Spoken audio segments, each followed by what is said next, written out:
Dakota's Stitch Pink Quilt of Block of the Month. We're talking about block number 13. Block number 13, you're going to need white, rococo, and apple blossom. Those are the colors, okay? You're going to cut a 5 1/4 inch square of rococo. You're going to cut a 5 1/4 inch square of apple blossom, and you're going to cut it twice on the diagonal, just like this one is done here. So you can see that it's been cut.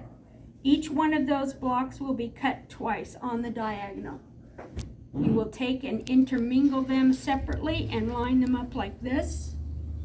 Sew them back together. Put the pinks next to the center one and the whites on the corners. That's how hard that one is. The next one is block number 14. You're going to start out with a 10 1/4 inch square of 2 colors. Sorry, I should say to you, you're going to use apple blossom, flamingo, and white. You're going to cut a 10 1/4 inch square, cut it twice on the diagonal. 2 of these are going to be thrown away, and 2 of these are going to be thrown away. You will not use them. Put these back together. Then you're going to take and you're going to use a 4 1/4 inch square, and you're going to cut it on the diagonal twice. From that, you're going to get 16 squares like this. And you're going to get 16 squares of white. And you are going to take and put them together like this.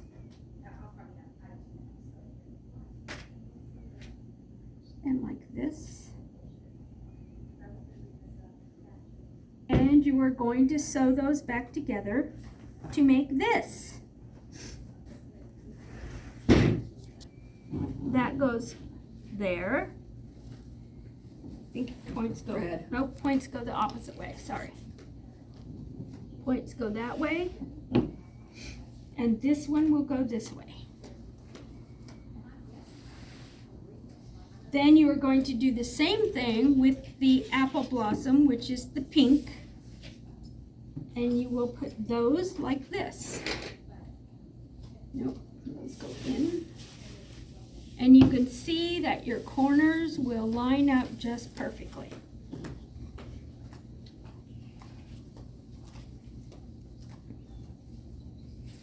You there? That's number 14. Now, moving on to number 15, which is a bugger. Just saying. Number 15 is,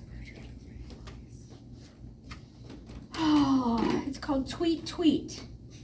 You are going to need white maraschino cherry. I'm going to show it to you up here so you can see which one it is. Maraschino cherry. You're going to need Duchess. You are going to need rococo, raspberry, and apple blossom. Those are the 4 colors.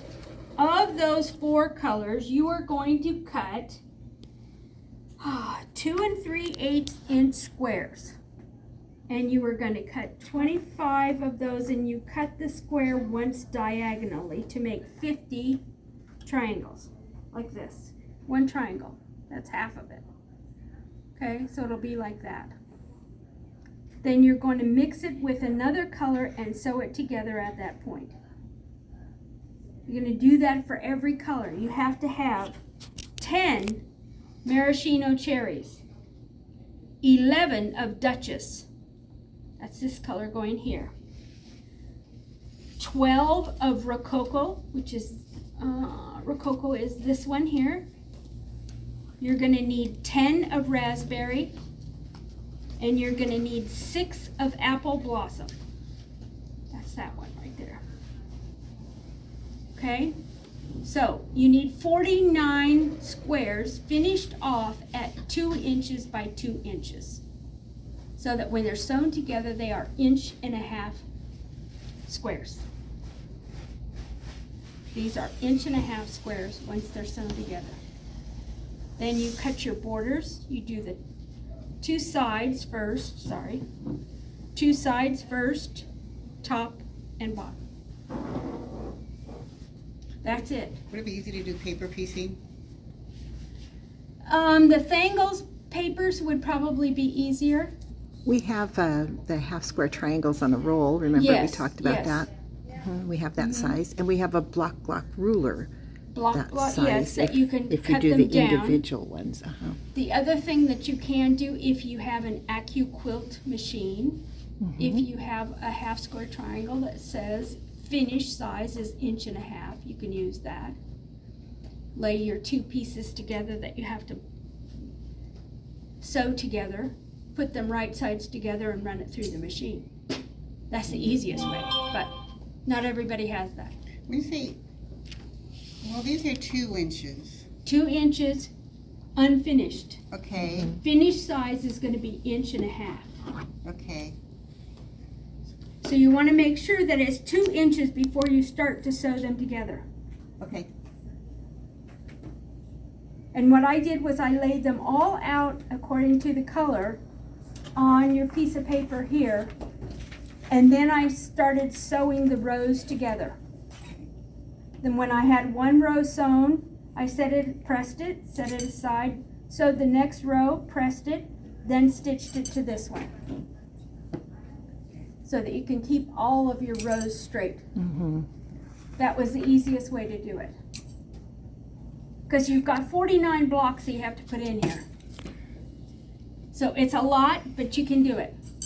It's pretty. It is beautiful. So Lot of that's little it geese. as far as this month's blocks go. Yeah, any questions?